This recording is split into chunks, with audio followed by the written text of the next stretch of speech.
Hello, friends, and welcome to episode 808. Woo! And welcome to episode 870 of the Juicebox Podcast. What happened to my voice there? When we?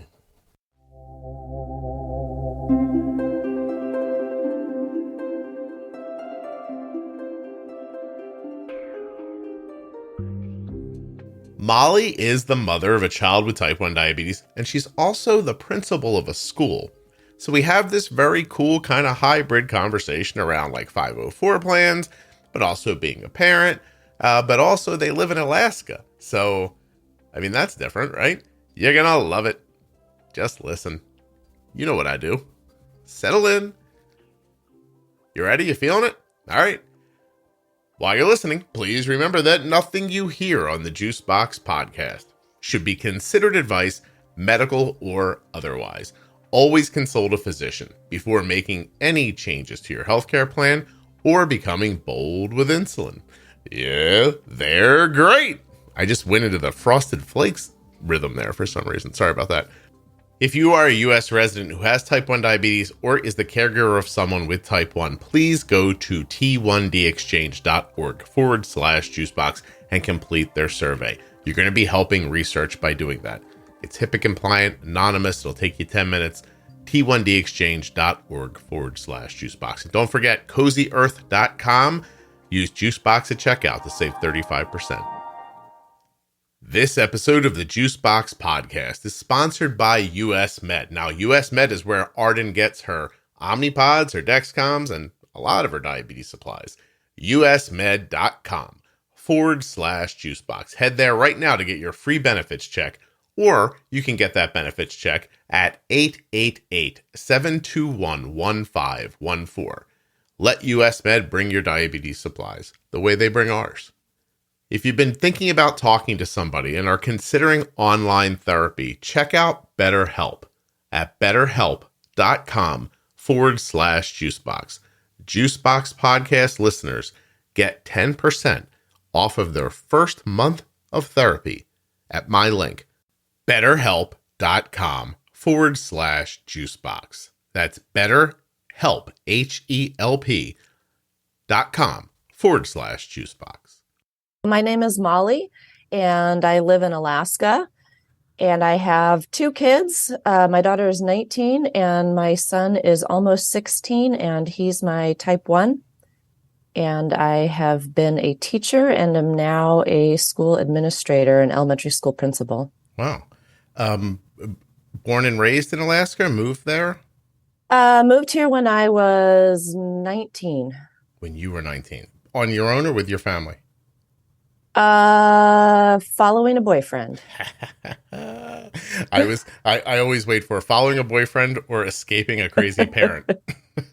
Yep. Wasn't sure which or both. Who knows, you know. Pretty common story. I came up here for a summer job and then stayed. So the original plan was just to hang out for the summer, work to pay for your life, and then head back. Yep. What kept you there? It's just an amazing place to live. Really? That's excellent. Yep. I do know people who also said they were going to Alaska for a little while, and they never came back. So yeah, I assume they've been killed by a polar bear, but I don't know a lot about geography or nature. So yes, well, I knew there would be... I knew you would talk about bears or moose. I was going to tell you I was late because I had to hitch up my dog team, but... There's no way you don't have a husky. I do have a dog, and she is I like to call her a reject sled dog. She is an Alaskan Husky breed, which is what they use for running the Iditarod, but she didn't make the cut. She's lazy. Molly, do you think that when I say my silly things and then they come true, that it's funny or scary? Because I can never tell which it is. It's funny. Okay. It's funny. Because you have a husky, and I have a husky, yeah. But I don't live in an igloo. Well, you say. Who knows what you'll lie about today? There's no way to know. I don't know when you get embarrassed. You're like, oh, God, we do eat raw salmon right from the river. How does he know that? We do eat a lot of salmon. But not with your hands like Schmeagol. Am I correct about that? Correct. Oh, correct. We do cook it. Would you eat it raw on a bagel? Maybe with some lox? Yes, I would. Yeah, see? Well, then I was pretty much right. Okay. So you have, I'm sorry, two children. You said 19, 16. Yep. The 16-year-old's the type 1 boy or girl? Boy. Diagnosed how long ago? Almost 2 years ago. Okay. Was that a surprise? Yep. Yep, for sure. No history of type 1 in either of our families. No major autoimmune things. There's maybe some mild allergies on my side, and he's had allergies since he was small, but nothing major. He's allergic to ice? What else would there be? When he was a baby, he was allergic to cow's milk. Okay. So I used to joke because I used to buy really fancy cheese for my then 2 and 3-year-old because he couldn't have cow's milk cheese, so he had goat's milk cheese and sheep's milk cheese. But he kind of grew out of that, and he has hay fever now, seasonal allergies. But that's it. That's about it. Hey, the boy that you followed to Alaska, the kid's dad or no? No. Okay. Is that kid still in Alaska? No. Okay. Wow, he left and you stayed. Can we not talk about diabetes and just talk about the year that you lived in Alaska with that guy, please? That's a really long story. We don't have time for that. So far, that's what I find myself caring about, but you seem like a reasonable person. I'm going to move in the correct direction now, but I want to hear about what I assume was, drinking and debauchery and then cheating and then somebody got caught and somebody got hit. It's less dramatic than you're thinking. Well, I'm trying to turn it into an after-school special. That's all. Yeah.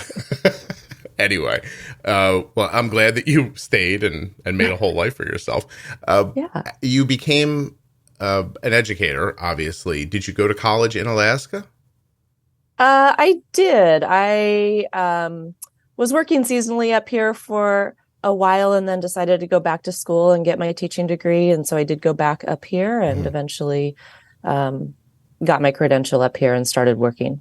Wow. And so how long did you teach before you became the man? Because you're the principal now, right? I am. Yeah. I taught for, I think about 12 or 13 years in the classroom. Okay. How old are you, can I ask?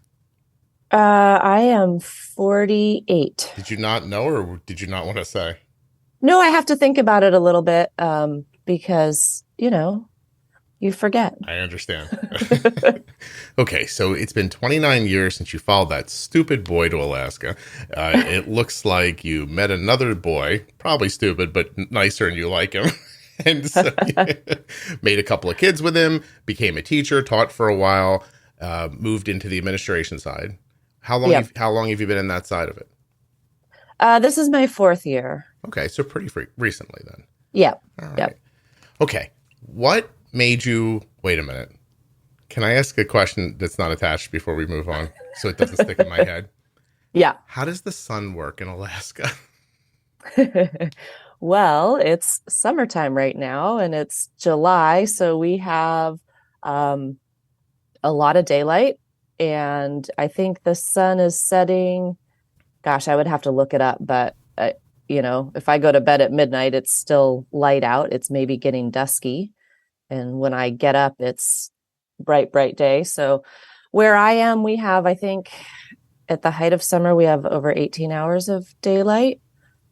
And then in the winter, it's darker. And it's not dark all the time. It gets fully light in the middle of the day. But I would say in the middle of winter, the darkest time in December, it's maybe starting to get light between 9 and 10. And then it's starting to get dark like between 3 and 4 in the afternoon. So just from 9 or 10 in the morning till 3 or 4 in the afternoon during the winter time. Yeah. Okay.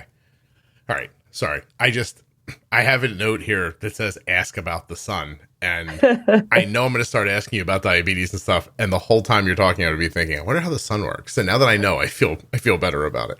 And I never knew if that was a television thing. You understand what I'm saying? Right. Yeah, where No, people say, it's real. The land of the midnight sun is the real deal. well, how would you get a name if it wasn't real? Then that's true. Okay, so there's no autoimmune in the family. Some light stuff around allergies. So how does the diabetes present for your son? Just pretty typical symptoms, although the thing that threw us is he never said he was thirsty all the time. He said his mouth was dry, and he just kept saying, "My mouth is so dry. I can't figure out why my mouth is dry." I assume he was probably going to the bathroom a lot, although he wasn't always drinking a ton. He would just swish water in his mouth and then spit it out because his mouth was dry. And just tired, lethargy. Um, he had started taking allergy medication because his seasonal allergies had been getting worse. And so, when we were trying to figure out what was wrong, I looked at his box of, it's just the over-the-counter allergy meds, and the side effects were dry mouth and lethargy. And so I thought for sure, oh, it's the allergy meds. Sure. We'll stop taking those and he'll be fine. So of course that didn't work out. He just kept declining. So eventually, and it was during COVID. So this was July of 2020. Okay.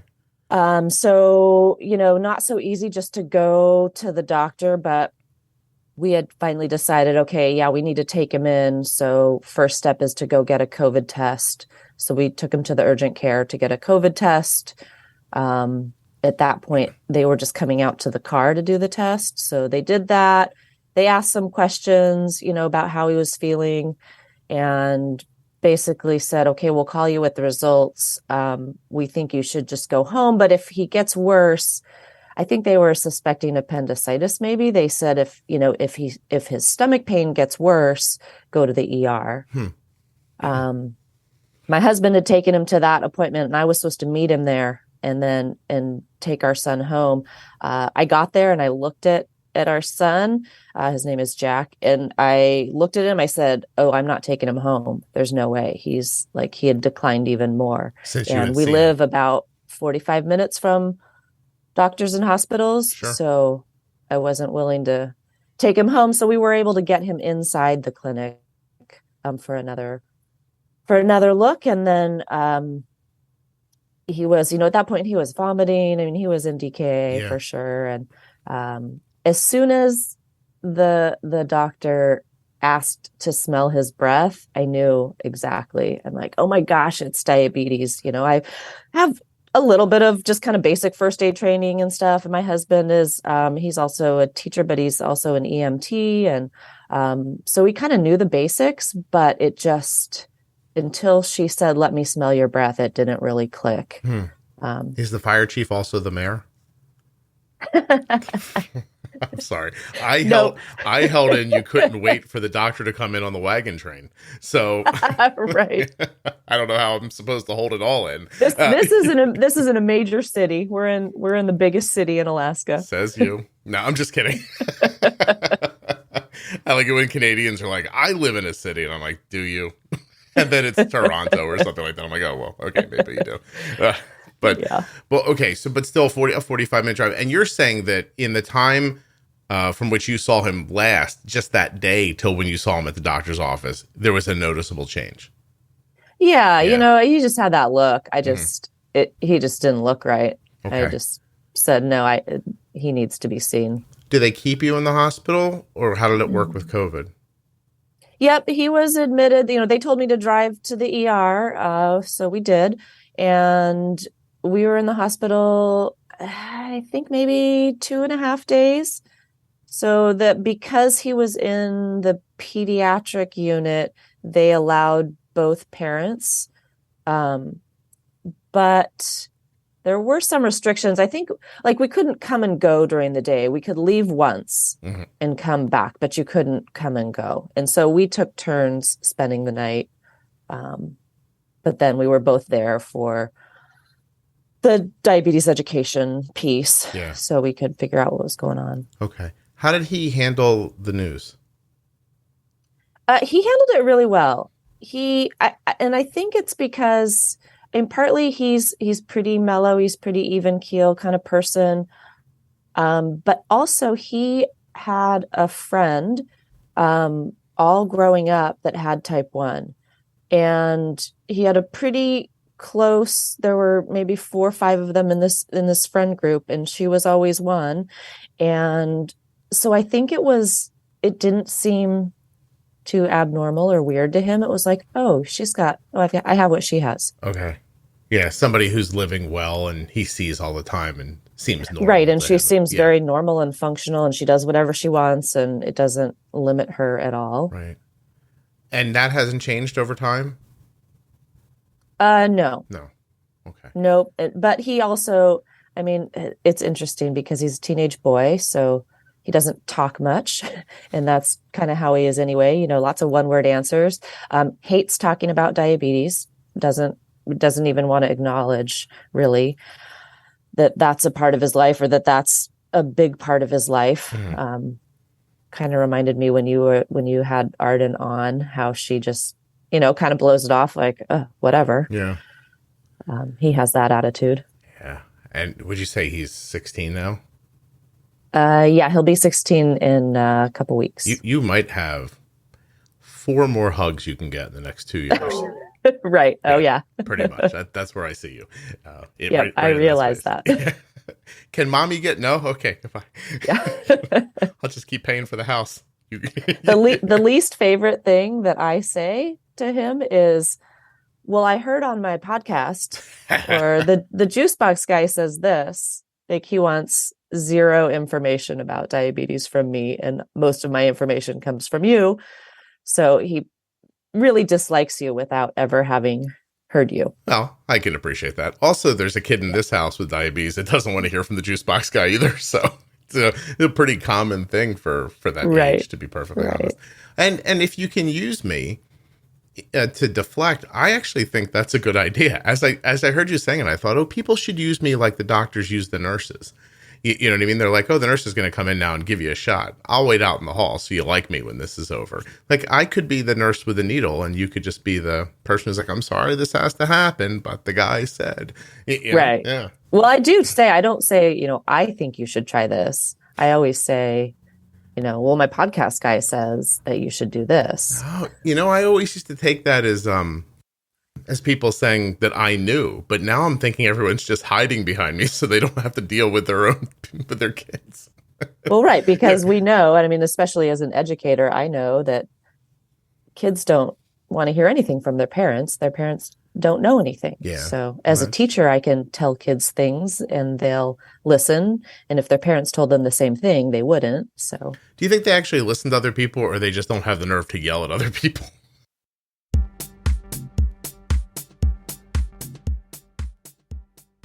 Have you found that getting your diabetes supplies can be a pain in the butt? I have too.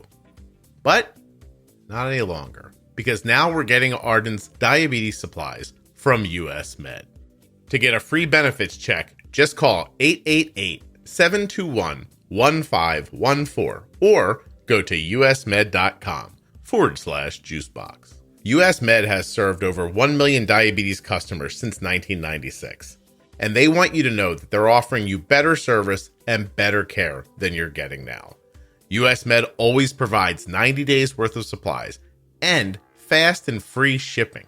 They carry everything from insulin pumps and diabetes testing supplies to the latest CGMs like the Freestyle Libre 2 and the Dexcom G6. Arden gets her Dexcoms and her Omnipods from US Med. US Med accepts Medicare nationwide and over 800 private insurers. US Med is the #1 distributor for Freestyle Libre systems, the #1 specialty distributor for Omnipod DASH, #1 fastest growing tandem distributor, the #1 rated distributor in Dexcom customer service satisfaction surveys, and they are proud of the white glove treatment that they offer their customers. usmed.com/juicebox or call 888-721-1514. And that 888 number is special just for Juicebox Podcast listeners. Now, if you decide to go to the website, it's super simple. Here's what it tells you when you get there. Getting started is easy. From the comfort of your own home or office, you can now join over 1 million satisfied customers who rely on our staff of courteous, knowledgeable, and trained U.S. Med customer care representatives to keep you up to date with your medical and diabetic supplies, delivered right to your door. Super simple benefits check. Name, phone number, email, zip code, and then just hit the button that says request a free benefits check. It's that easy. Let US Med take care of your supplies so you don't have to worry. The podcast is sponsored today by BetterHelp. BetterHelp is the world's largest therapy service and is 100% online. With BetterHelp, you can tap into a network of over 25,000 licensed and experienced therapists who can help you with a wide range of issues. BetterHelp.com/Juicebox. To get started, you just answer a few questions about your needs and preferences in therapy. That way, BetterHelp can match you with the right therapist from their network. And when you use my link, you'll save 10% on your first month of therapy. You can message your therapist at any time and schedule live sessions when it's convenient for you. Talk to them however you feel comfortable. Text, chat, phone, or video call. If your therapist isn't the right fit, for any reason at all, you can switch to a new therapist at no additional charge. And the best part for me is that with BetterHelp, you get the same professionalism and quality you expect from in-office therapy, but with a therapist who is custom picked for you. And you're going to get more scheduling flexibility and a more affordable price. I myself have just begun using BetterHelp. BetterHelp.com/Juicebox. That's BetterHelp, HELP.com/Juicebox. Save 10% on your first month of therapy.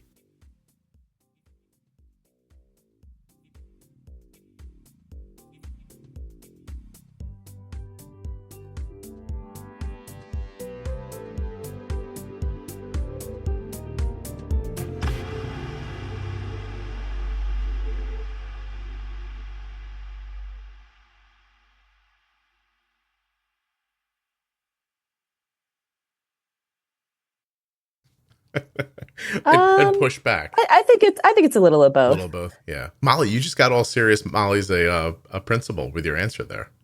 You stop messing around. You're like, I have a real thought on this. Hold on a second. Do you? And that is why you wanted to come on the show, right? Because of your background education and what you see with 504 plans and what you've learned. Yeah, I saw a lot of people asking questions about 504s. I'm not a 504 expert, but I definitely have that school perspective. As a classroom teacher, I had students with type 1 before I knew anything about it, before my son was diagnosed. So I have that perspective. And then now as a principal and as the one at my school who is responsible for writing 504 plans and, working with my son's school to write his plan, I just wanted to, I think like most people say when they talk to you, like we've learned a lot from you and from the podcast. It's really helped. And if there's a way that I can help or give somebody some information that might smooth their path, then I want to do that. Well, I appreciate that. And we'll see what you know. So I'm just moving the last 504 plan I've ever made over to this computer so I can pull it up while we're talking. Because I haven't looked at these or thought about them in a while. It's funny, something that I thought was so important at one point became a throwaway document as Arden got older when we really just didn't need it anymore. And it was just a thing we kept going because that's what you do, sort of situation. That's what you do. And I feel the same way.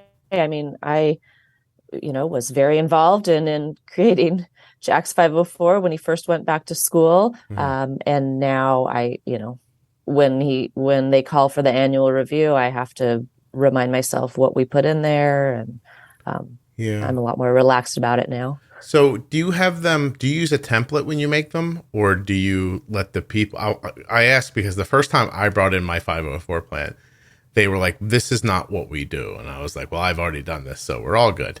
And they said, no, we'll take your document and put it into our document. I was like, okay, like this is a formatting thing is what I thought at the time. And they took like my, I don't know, 3 or 4 page, like nicely typed out documents, probably actually 2.5 pages when you take out headers and etc. And they turned it into like 4 bullet points and they handed it to me. And I said, this is it. And she was going into kindergarten at the time, and they was like, yeah, this is it. This is enough. We have other kids here, they said, with diabetes. And I said, Yep. if you try to keep my daughter alive with these 4 bullet points, she's not going to make it a month here. And then I said, I really think we should go over mine. And that was the first time I pushed back and got them to sit down with my document to see that just because it had words in it didn't mean that it was trying to trick them or put them in a bad position or anything like that. Right. But I don't know. Well, I think every district probably has their own format. So yeah, we have a template that we use.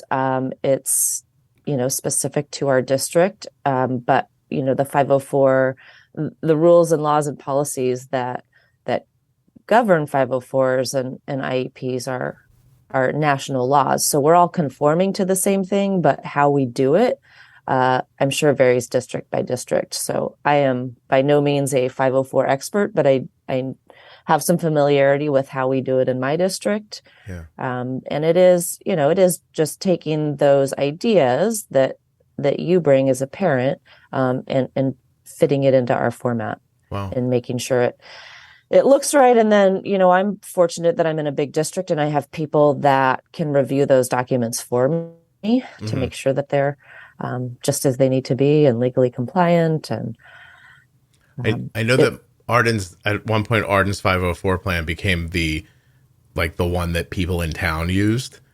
And then I think I noticed that the school was not happy with me because it was okay if it was for one person, but then all of a sudden people would come in and be like, we're going to use this 504 plan. And they couldn't argue with it because we were using it.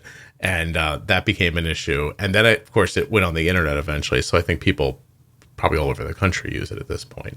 Right. And that's how it works with all 504 Sure. plans and all disabilities that, if your child is dyslexic, then, there's thousands of those floating around on the internet that you can find and advocate for. But, it's a legal document and we're required to provide everything that's in there. And so from the school side, that's why we are a little more conservative, or we're going to question your 2.5-page document and say, do we need to have everything in here? And part of the trick, I think, too, is that, and this probably varies district to district and state to state, but, we have a medical document, the diabetes care plan in our district, that outlines medically what happens. And then the 504 is really, just making sure that students can access their education equally with other students. Okay. And to me, those are two different documents. But part of that is because my son was in high school when we were doing this, and he was already fully independent. One of the nice things about him being diagnosed older is that he was fully independent from the beginning. We had to learn how to give him shots when we were in the hospital, but he always did all his own shots, and now he's on a pump, and he's completely independent. Yeah. Yeah. I want to ask you something that I feel like you can't answer. But and if you can't, you're fine. But was there ever, I always felt like there were things in our 504 plan that they were like, yeah, we'll do that. And then they just never did. And it was little stuff like, I was like, I want the bus driver trained. And for years they'd be like, oh yeah. And then one year it actually happened. And I noticed the year that it actually happened looked a lot different than the years they told me it was happening. But I think to your point, the school looks and says, we can't get this accomplished even. Like the guy that drives the bus works for a third party company. I think that was the holdup. I think it took them years to talk the bus company into allowing one of their employees to come to the school for a training session. And is that the kind of is that most of the time what the I guess the trip ups are? Is that you don't have the ability or the staff or? Yep. Yeah, we don't have the ability or the staff or the money. I'll say I originally went into my son's 504 asking for the bus driver to be, I don't even think I used the word trained. Like, I just wanted the bus driver to be aware, like if he came across Jack passed out on the bus, that maybe he'd, have an idea of why. And my son has his bus ride is almost an hour. both ways. So, Really? there's a Yeah, good real chance chance. something could happen on the bus. And they told me no, and I didn't push back on that. And I do know it's because exactly what you're saying. The school district doesn't have any control over that driver. They don't train the driver. They don't employ the driver. Right now we have school bus driver shortages. We're lucky to have a driver. And I think that they couldn't imagine a system where they could uphold that. Yeah. So then once you say yes to it, now you're bound to it. Right. So saying And no bound is to it almost, yeah. in the sense that, just like you said, are there some years where not everything in the 504 is happening? I would say that certainly could happen, and that's when parents need to advocate. Yeah, right. And how do you do that best? So when you, listen, sometimes you're in a situation where people just aren't being helpful. Sometimes the parents Right. are unreasonable. But in an apples to apples situation where, everybody's doing their best and it's not working out, how do you handle that? Like, what's the best way to approach you, I guess? Calmly, without freaking out. I mean, for everything. I mean, just general basic life rules, right? Realize that everybody's trying to do their best, and try and bring everybody together. I think that's a big one. And I think it's interesting, and you talk about and acknowledge, like, Juicebox podcast listeners are, they're top tier people. I think, Mhm. they understand and are really engaged in their own care or their kids' care. And I always find it interesting that it's widely acknowledged that there are some uneducated endocrinologists, right? And you kind of have to advocate for yourself with your endo and find the right person. But then I hear people, when it comes to school, like, they expect the school nurse to be the be all end all and know everything about type 1.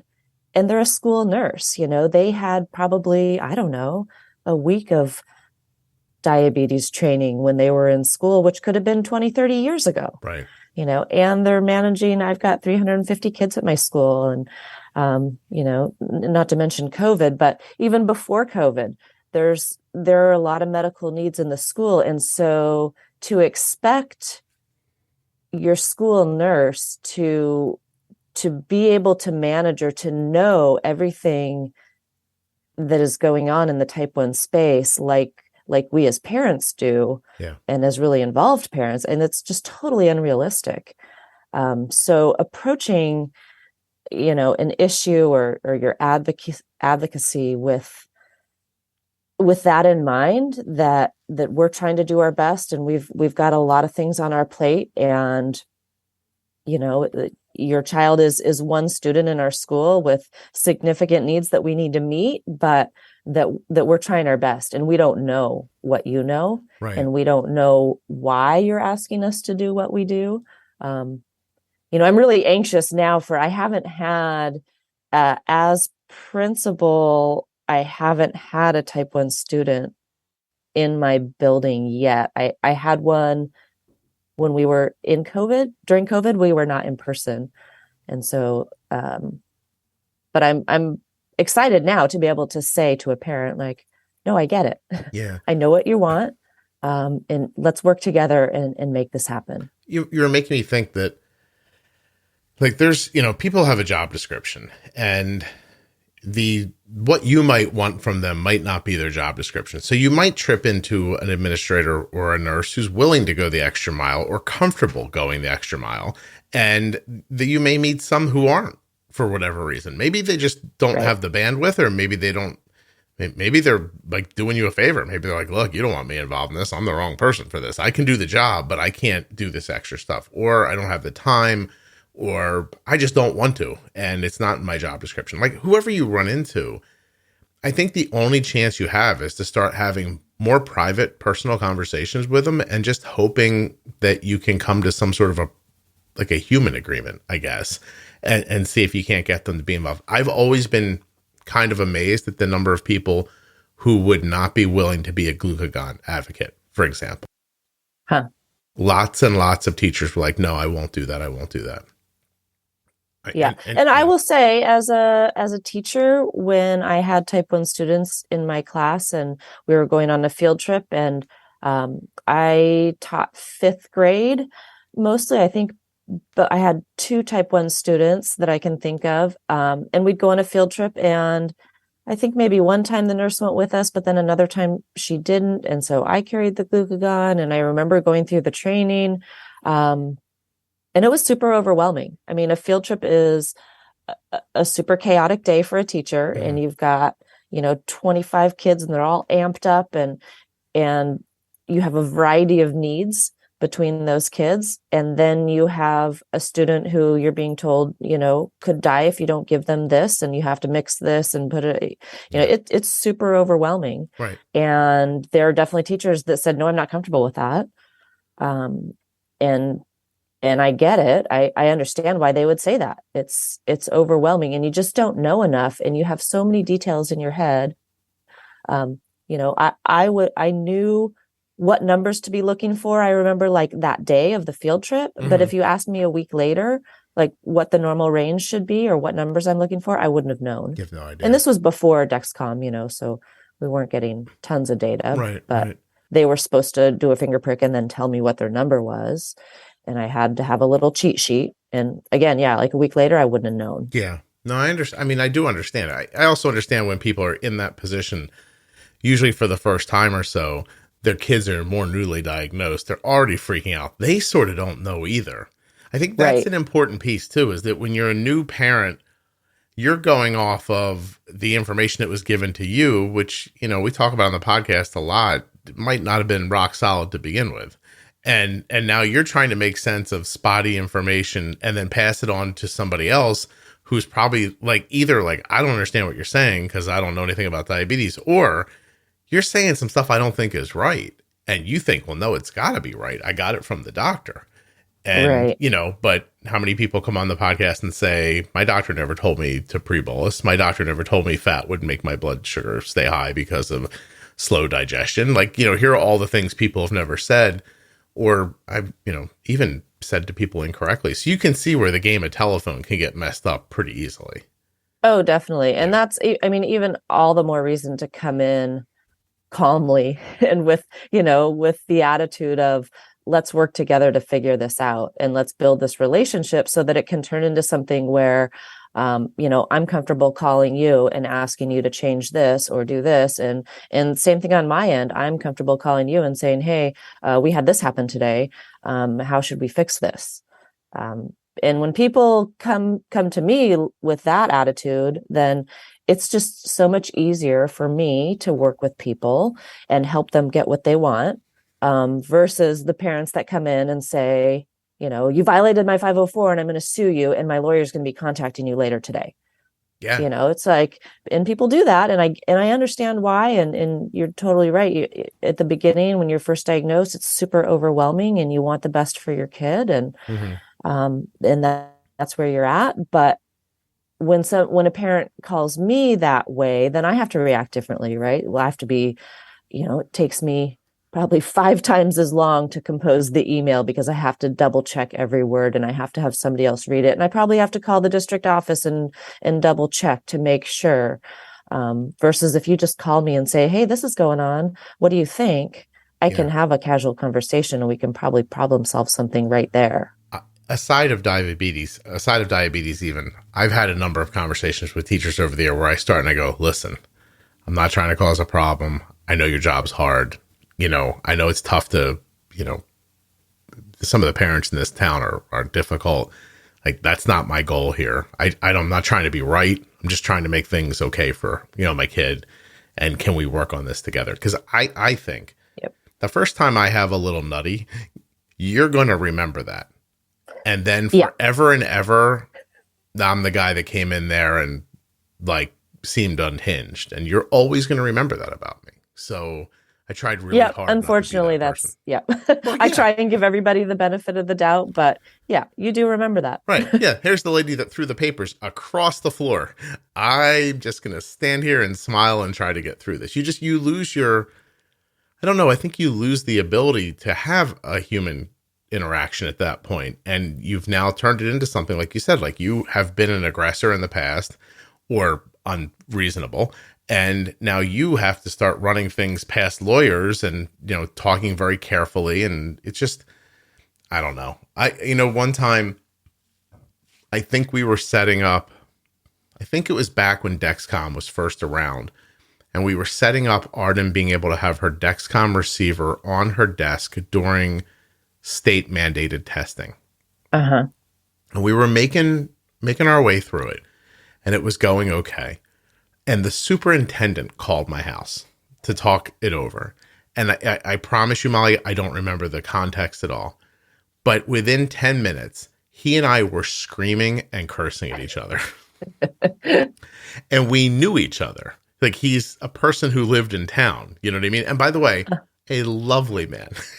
And we yelled at each other like we were about to have a bar fight. And then we stopped, and he went, "I'm sorry." And I said, "Me too. I apologize." And then we just kept going. And later I said to my wife, I know this might not be the right thing to say, but I was like, only two guys could do something like that. like we were just like, I mean, Molly, I swear to God, he was cursing at me more than I was cursing at him.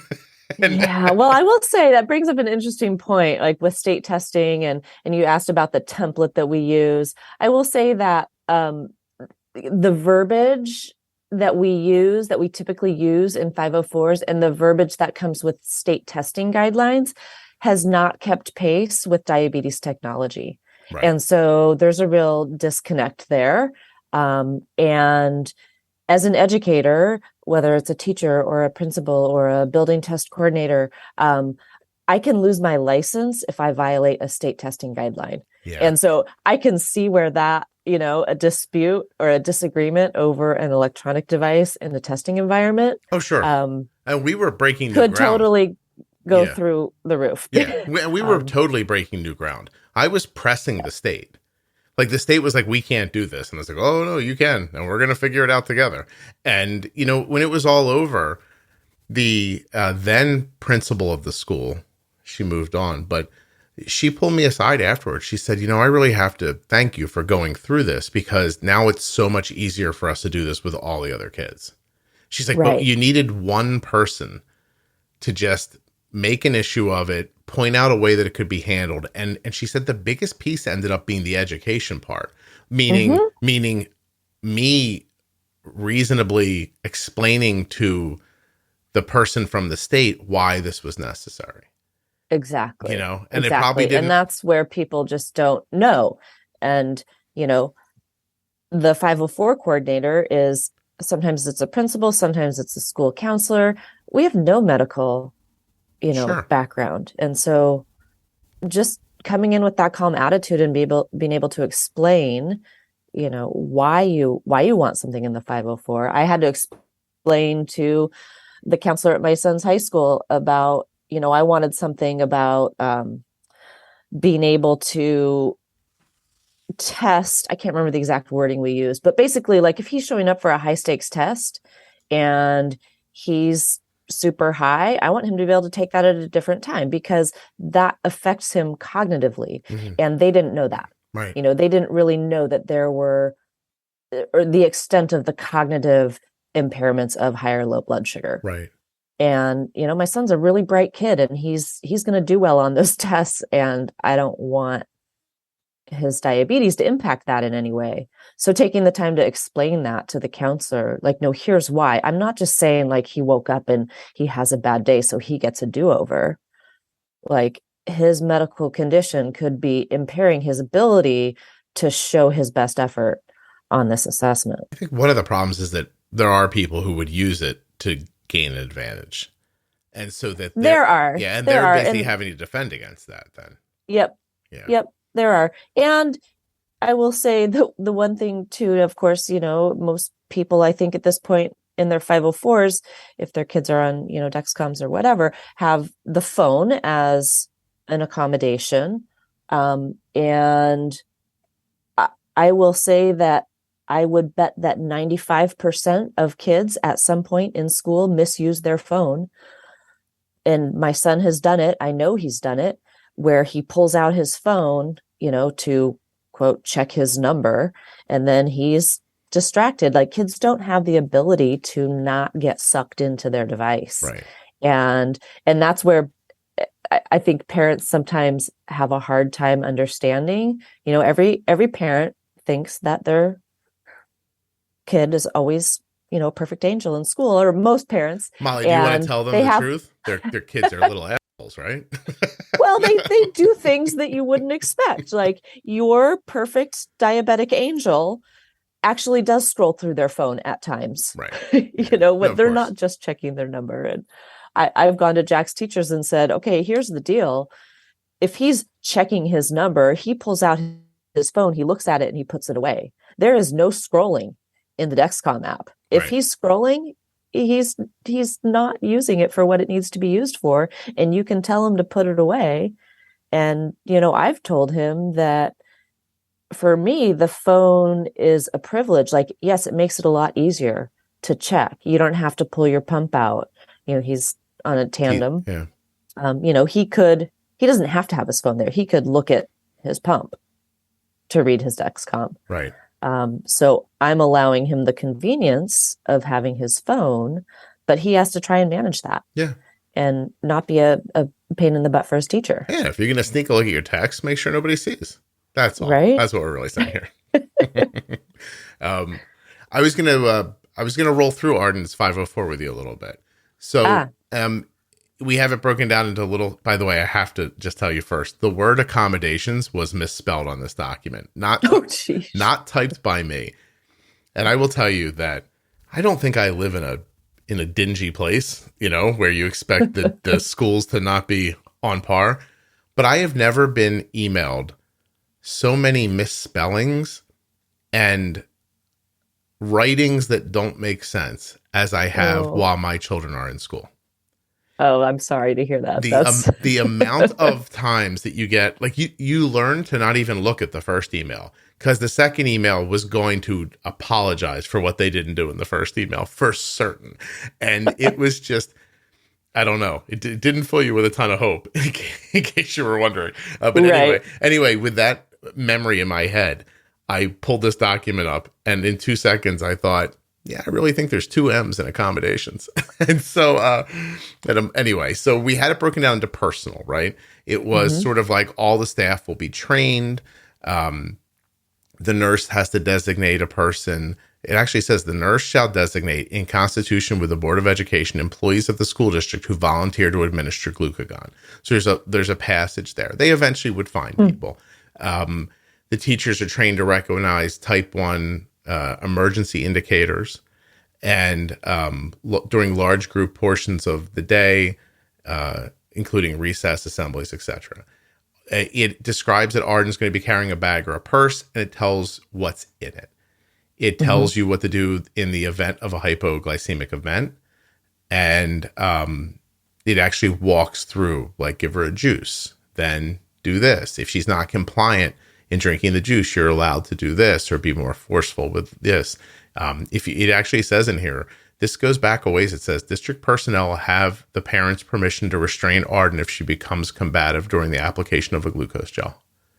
And we put that in there so that they wouldn't feel like, oh, she flipped around twice, we'll wait for 911. Like, we were trying to think through everything that might happen. And of course, none of this ever happened. But if Arden becomes unconscious before or after the juice, the nurse will, and then in steps, do the glucagon. Here's how: call 911, call the parents, etc. Like, it all kind of broke down that way. Right. We added later in time to the glucose testing and insulin dosing section that Arden's cell phone is considered a medical device. That is such a big one now. Yeah.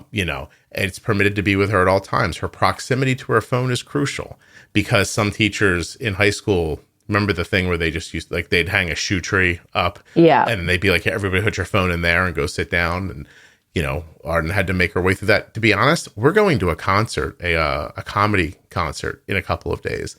And we had to call the venue yesterday and say, listen, it says that you're going to take our phones and lock them in bags. You can't do that. Like, how can, but you don't start with, you can't do that. You start with, here's our situation. Is there a workaround for this? And they say, oh yeah, sure, do this, but I found it's very, it's always interesting to me, right? Like you're working for somebody right now, Molly, right? If I come in and I start questioning the rules, I'm not questioning you, but it is hard not to feel that way if you're you. So a lot of times employees will start defending the institution as if the institution is themselves, which is why you call the comedy venue and say, hey, here's something we have going on. Can you please tell me what to do about it? Not start telling them what to do, because they're like, it's not your job. It's easy to get kind of like, I guess, to brusque up against people. Anyway. Yeah. And I think, I was just listening. You just put up an episode with a teacher mom, and she was talking about that I think as parents, we get used to having to fight for things.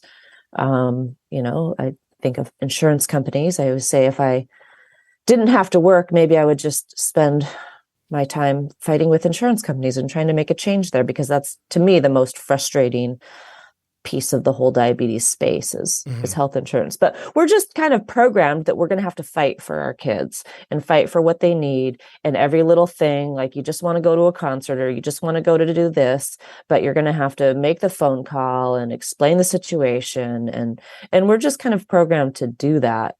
It's just the way you go about doing it.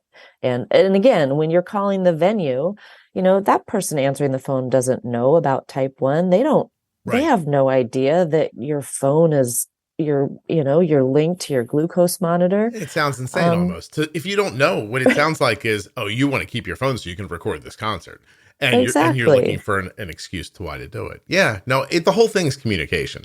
I don't, like Molly, I don't want to give it away, but most of life is communication. So yeah, it's, it's funny. We have one in here really interesting. And it's something we figured out a couple of years in, that they'll do their best in conjunction with the transportation director to make the bus route beneficial to Arden. And that was a thing where she used to get picked up first in the morning, and then in the afternoon was dropped off last. So it was always maximizing the amount of time she was on the bus. So one time we explained to him, like, listen, here's what could happen. I think if you minimize the time she's on the bus, everybody'd be happier. And they came back a couple of days later and they said, hey, we were able to rework the bus route. And now Arden gets picked up. Like she was like picked up 3 from last before getting to the school, and dropped off again 3 from, she was the third drop off.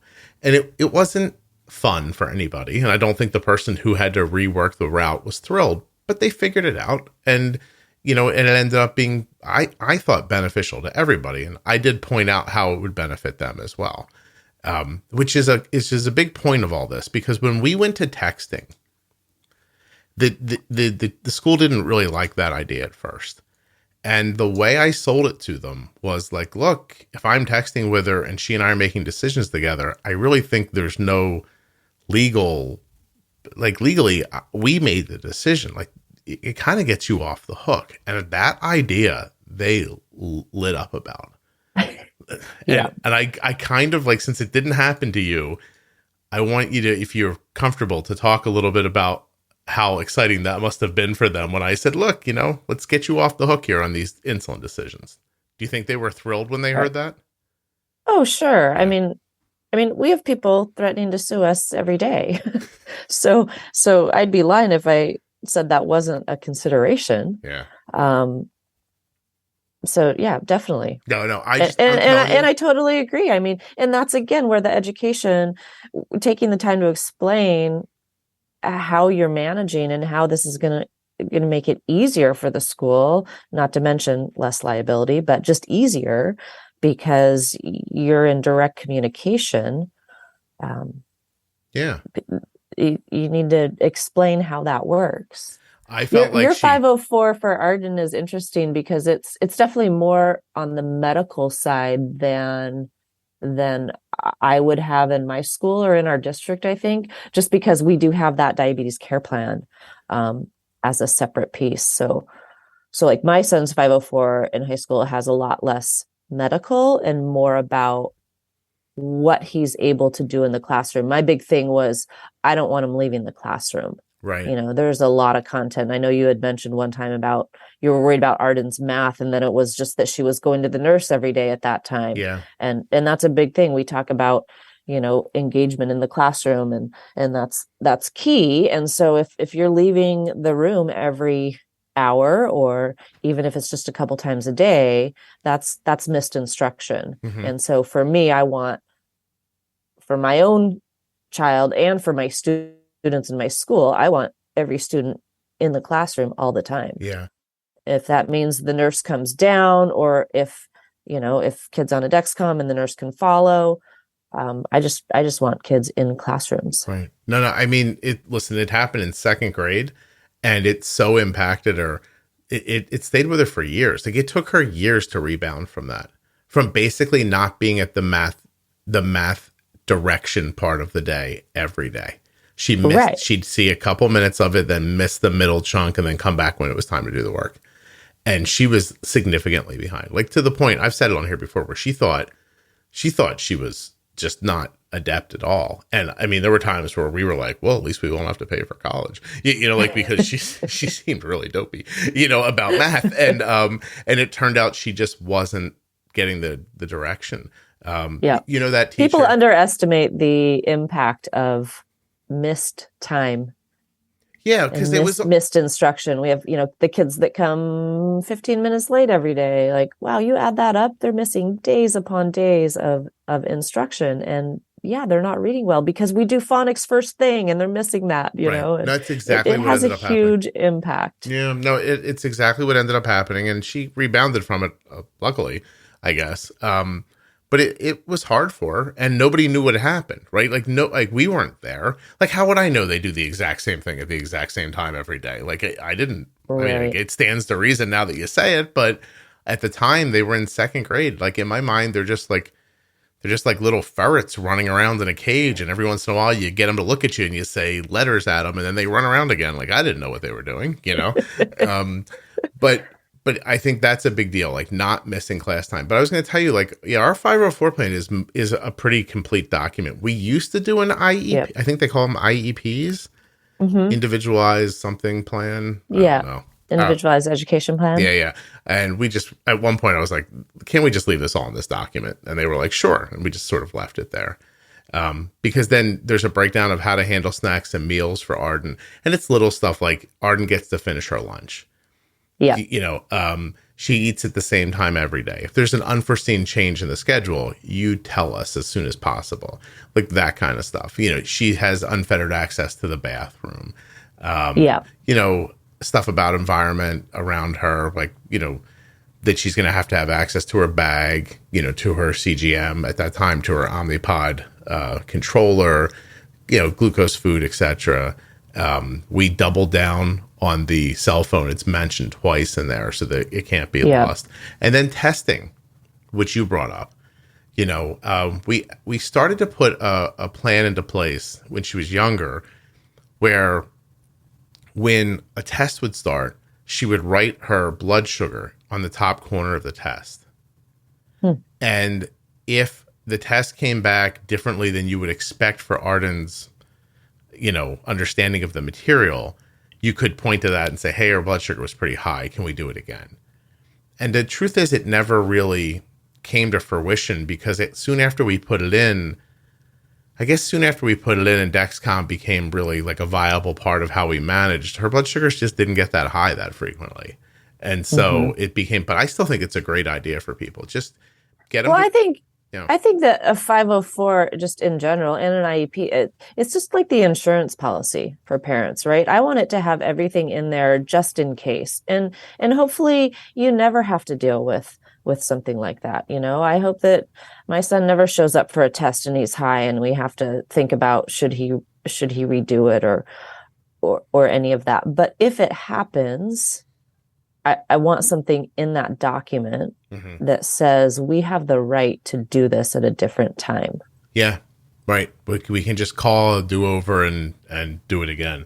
She had, Arden took her SATs in a room privately with a teacher that she knew. And there was a time where I texted, so the way we had it set up, actually I can read it to you, then I can tell you, it says, allow for medical induced breaks if Arden needs to check her blood sugar that's all we asked for. And then the state testing coordinator added that Arden's cell phone may be on and present in the testing site, but must be in the proctor's possession. So the way we handled that was Arden would give the phone to the teacher and say, look, if there's a problem, my dad's watching. He'll text this phone. You can answer the text and then like decide what to do next. So we did that way. That worked fine. It says the state also added during a medically induced break, Arden may be given her testing materials so Arden has to give her testing materials to the proctor to hold. Then she can text about her blood sugar information to a parent. The proctor will look over Arden's shoulder as she texts to ensure only medical information is being shared. Yeah. And the state also added if Arden needs to share medical information via her cell phone, either due to an incoming text prompting her to do so, not feeling well, or monitoring alerts, she must close her test booklet and answer sheet, move away from the desk, and retrieve her cell phone from the proctor. Again, the proctor will watch over Arden's shoulder. So clearly what the state is worried about is cheating or taking pictures of the test. Yes. That's what they're worried about, right? Because there are people who sell, like they get a hold of pictures of those tests and you sell them. Oh, yes. Yeah. Right. Because that's big business. Yeah. It's great. Because your kid's not going to get to college and then still be the same dummy that couldn't do well on you know what I mean? Like, what's the point? Exactly. I got into a better school. Now I don't understand what's happening here. So anyway, I mean, unless they could Photoshop me in like a rowboat, right? Or something like that, then I could just get into any college I want. But this worked really well. And if I'm being honest, and Arden's out of school now, and I don't want to out anybody, if you asked Arden if anybody ever looked over her shoulder while she was texting out our blood sugar, she would tell you they probably didn't. It becomes a very human thing once you're in the room and the door's closed. Right. Yeah. Right. But again, it's in place and all those safeguards are in place. And so everybody can feel good about it and sign off on the plan and know that the integrity of the test is secure and that she's going to be safe. Yeah, it's interesting. I have some similar statements in my son's 504 for testing, but he kind of goes along with, he just doesn't really want to make diabetes a topic at all. He doesn't want to be in that separate room. He wants to be in the same room with everybody else. So I had to work with the counselor to say what can we provide in the same room. Yeah. So, and the big one is usually just food and drink. Like, I just want him to have, he doesn't, like I said, he doesn't need his phone, but that's partly because he's on a tandem pump. And so he can look at the pump. Yeah. And I had to clarify with them that the pump is not an electronic device because, the rules say no electronic devices. The pump is a medical device that has electronics. And if he's looking at it, it looks like this, and this is what he's going to do. There's no, it's not connected to the internet. He can't take a picture with it. But we had to go through all of that to make sure that they were going to feel comfortable having him in, the general ed setting. Right. Because it was important to him. He doesn't want to feel like he has to go to the special room. Arden went back and forth on that. There were times where she's like, I just want to stay in my room. And we've done that. And there are times where she's like, hey, they set me up with a proctor. And I was like, oh, they're not supposed to do that. And she's like, I don't care. And that was the end of it. It just went like, I'll never forget the time it happened. She's like, she texted me. She goes, I just took a test with a proctor. I thought that wasn't supposed to happen. I said, it's not. I was like, do you want me to fix it? She goes, no, it was nice. And I said, okay. She goes, it was nice and quiet. Nobody was talking. I got in and I got out. Plus like little things like, once you finish this part of the test, you're supposed to wait till the next time to start. And the teacher would inevitably go, hey, listen, if you want to start now, it's good with me. And, right. So we get out of here and Arden be like, yeah, sure, let's go. And so, again, it's funny, isn't it? We write it down so that you said it earlier, so everybody can feel comfortable, but then we all just go do whatever the hell we want to do anyway. Yeah.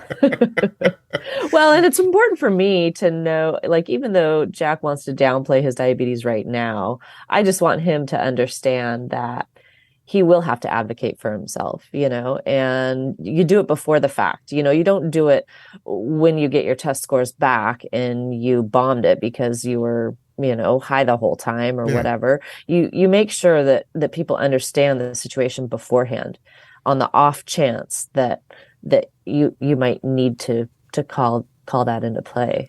We've always been very careful not to use diabetes as an excuse or to even have the appearance of using it as an excuse. Mm-hmm. And we did I'll tell you, we were really just like Boy Scout honest about it the entire time. Like the last 2 weeks of Arden's senior year, she had, I forget, she got behind on something. She was up late working on something. And she says to me in the morning, "Can you just call and say my blood sugar's low?" And I said, she goes, "Just one time. I don't want to go in." And I was like, "Yeah, all right, whatever."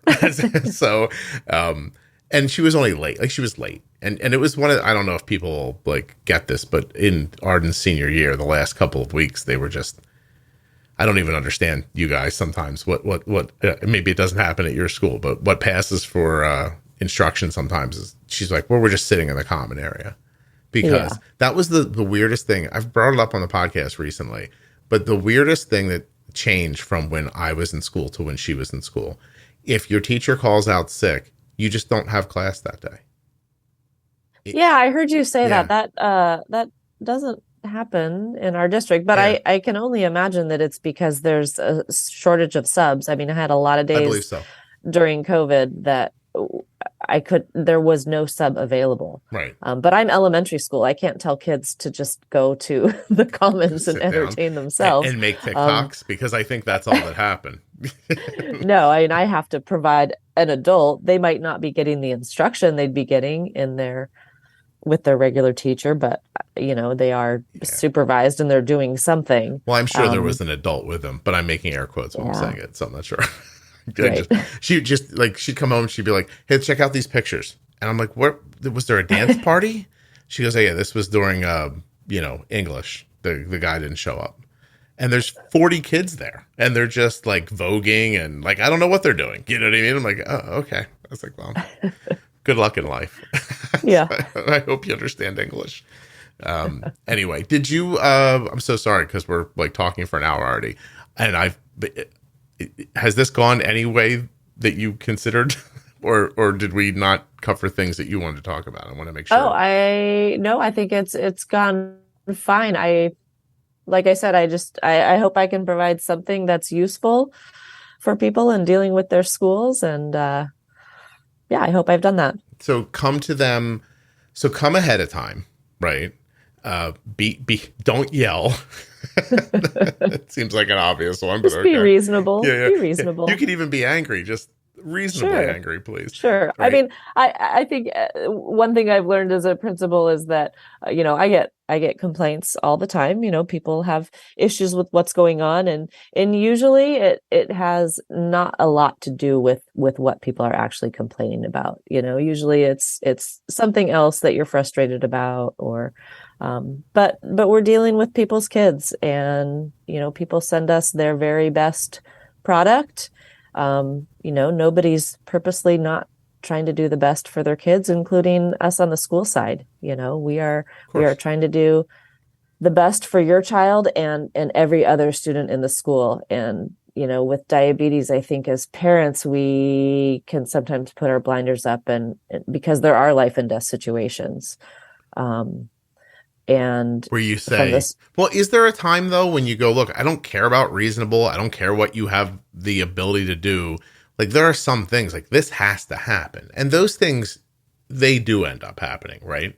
Yes. I think for the most part, I think the part where maybe you and I would disagree is the extent of the tight control that we can have now because of the technology.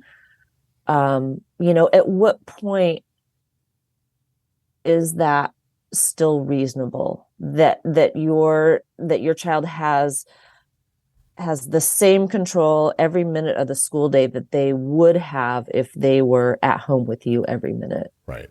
Well, that's why the texting, I think texting is the unsung hero of diabetes and kids. And, because you can take other steps out. You can remove people who don't really know what they're doing to begin with, or don't have the time, even if they did know. And I think that direct communication also allows insulin to be used more effectively too, because you're not saying, Not waiting for a beep and then walking to a room and then waiting in line behind 3 kids with bruised knees and you know what I mean? And then finally Right. bolusing for your meal or whatever. Right. Yeah. I see both sides. Like I really do. Like I love that you're presenting your side of it. And I also think that it is not unreasonable for a person to want their kid to be healthy, or for a newer diagnosed family who really doesn't know what they're doing to just be like frazzled, you Right. know, and Of course. everything seems out of control.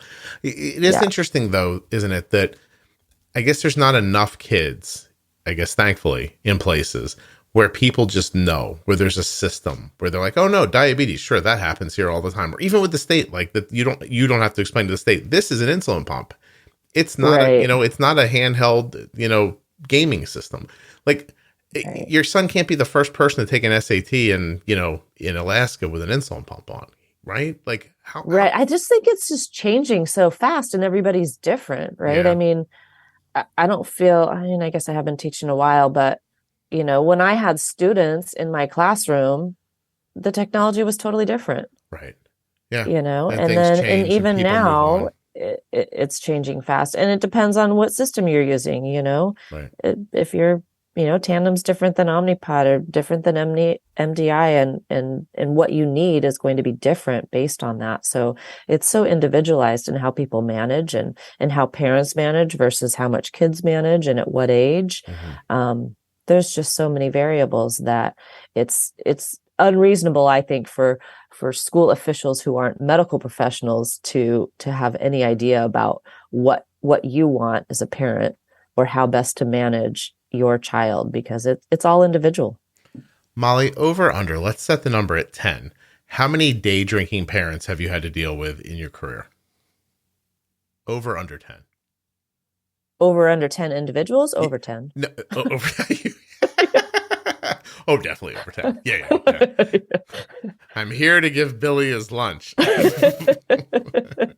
It's a bottle of vodka. Do you want to, was there another bag in the car? Did you want to get the other bag? So, I don't know. We see lots of things in school. I would say the one thing that maybe parents don't realize in elementary school is how much their little kids talk. Oh yeah. Yeah. And everybody, if you're 6, whatever happens in your house, you think that happens in everybody's house. And so you just talk about it as if it's, a typical everyday thing. Sure. So you know all the dirt, like the infidelity in the town and like everything. It comes to the kids, right? They just tell you, Yeah. in the same way that your child might say, I had Cheerios for breakfast. Somebody else's child may say something. Do you know our neighbor comes over on Wednesday nights? You. And my neighbor comes over on Wednesday nights and my dad goes to their house. Really? That happens, huh? Okay. Well, so kids just say whatever happens. I feel like you have a book. I feel like every teacher has a book in them of just things that they've seen or heard. Oh, I'm sure they could if there weren't, laws, confidentiality laws and things. Do they rat on each other, these kids, too, in their just openness? Like you learn about the other kids through kids, the way you learn about like home stuff? Is it? Oh, yeah. Yeah. Oh, yeah. Well, and I always tell, if I'm dealing with discipline issues and I have to call a parent, I can't name, other students that were involved. Sure. But I usually just tell them, I said, just ask your child what happened. They'll give you lots more details than I can. I have to tell you. They'll tell you exactly who said what. I have a completely different, in the age of the internet, feeling for what teachers must go through. And more recently, I saw an educator's like physical appearance attacked on a public Facebook page by a parent a parent who had just, I guess, been frustrated and decided that, they were going to vent like a 5-year-old online and then started attacking the guy personally. And I was like, what is happening? Like, yeah, that would be my other piece of advice is come talk to your school first before you post things online. You don't think going to the town's Facebook page is the way to take care of it? I've seen so many reasonable things worked out that way, though. Right. I know it always de-escalates Always just when you works post out online. just fine. Absolutely fine. My wife says to me the other day, it doesn't matter what side of the perspective is on. She goes, there's a woman in town explaining January 6th to everybody in the Facebook group for the town right now. And I was like, what's that now? And she's like, yeah. She's explaining all of her theories and things she knows for sure and blah, blah. And I was like, and this person, if you met them, like, and you bumped into them, you'd think like, this is a normal person. And by the way, I don't mean that her opinions were abnormal. I mean, the idea that she felt compelled to like go on Facebook and explain it to everybody fried my mind. And then when something happens at the school and someone else agrees that, oh, this one isn't good or this one is like that, then it just turns into a free-for-all. It's fascinating. Anyway, I don't know. It lowers my expectations for adults when I see that stuff.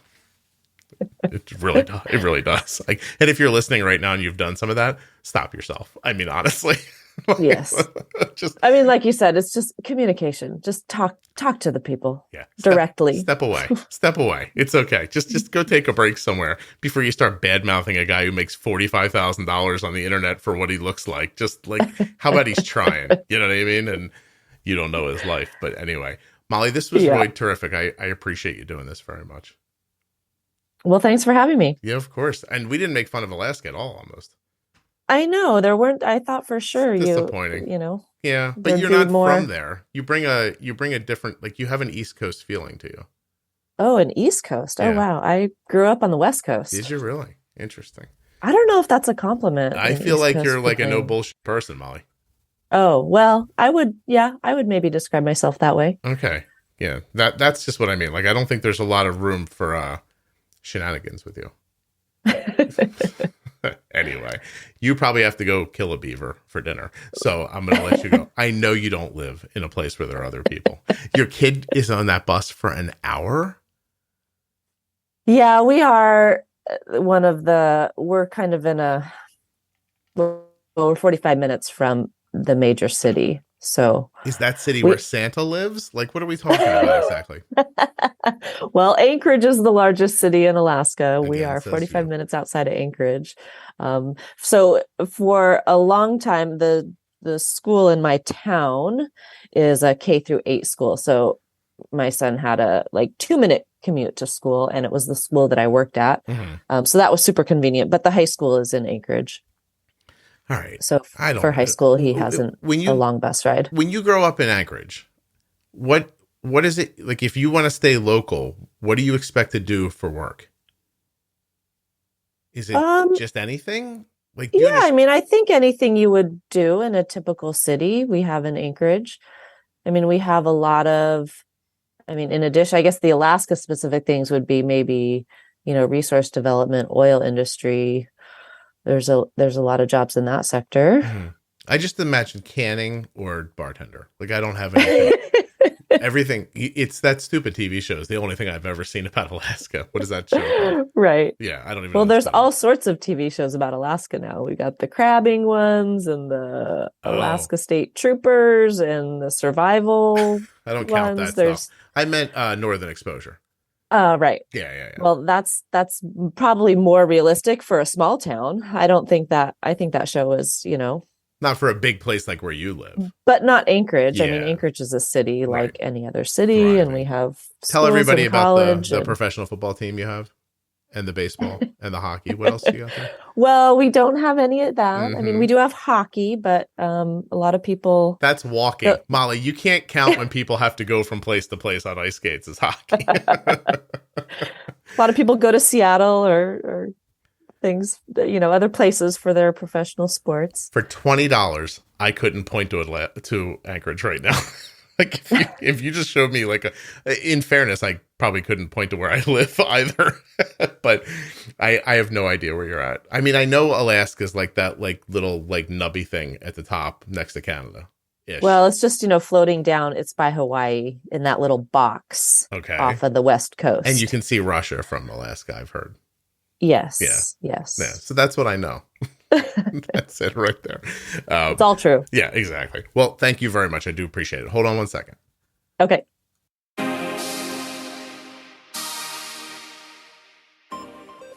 A huge thank you to Molly for coming on the show and sharing what she knows with us. I also want to thank US Med and remind you that you can get your free benefits check at usmed.com/juicebox or by calling 888-721-1514. And of course, our newest sponsor, BetterHelp, betterhelp.com/juicebox. Use that link to get 10% off your first month of therapy. I want to thank you so much for listening. Remind you to check out the private Facebook group, Juicebox Podcast, Type 1 Diabetes, with over 35,000 members in it. And that's pretty much it. I hope you have a good day. I'll be back very soon with another episode of the Juicebox Podcast.